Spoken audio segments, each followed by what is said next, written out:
Сәлем достар, бүгін біз сіздермен осындай манттың рецептісін бөлісіп бірге жасайтын боламыз. Ең алдымен менің каналыма тіркеліп, лайк басып, пікір қалдырып кетіңіз. Ол үшін бізге керегі ұн, 2 жұмыртқа, тұз, сұйық май.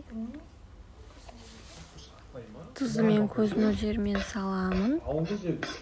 Және сұйық май құямын, қамыр оңай жайылатын болады. Және жылы суға осылай илеп алдым, пакетке салып қойдым. Біраз уақыт осылай қойдым.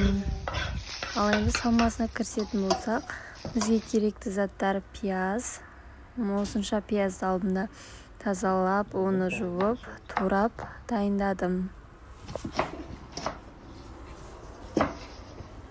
Одан кейін менде фарш сиырдың етінен. Осылай пияздың үстіне фаршты салып, бірінші бір араластырып алдым. Кейіннен бар болған тұз салдым, сұйық май құйдым. Және де қара бұрыш. Сіздер өздеріңіздің қалауларыңызға байланысты әртүрлі перецтер қоссаңыздар болады.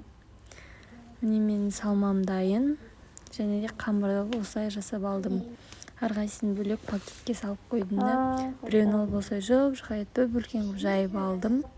Осылай бөліктерге бөліп, ішіне салмасын салып түйе бастадым.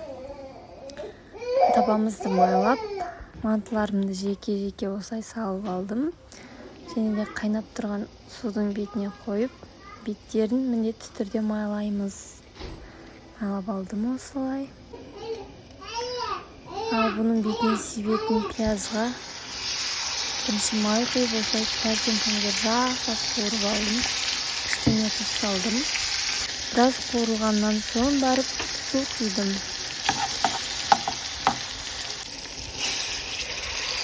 Бұны біз мантының бетіне қоятын боламыз. Мінекей біздің мантымыз дайын. 45 минут уақыт бойы тұрды. Және де жаңағы пиязды бетіне салып, осылай әсемдеп қойдым. Өте керемет болды, достар.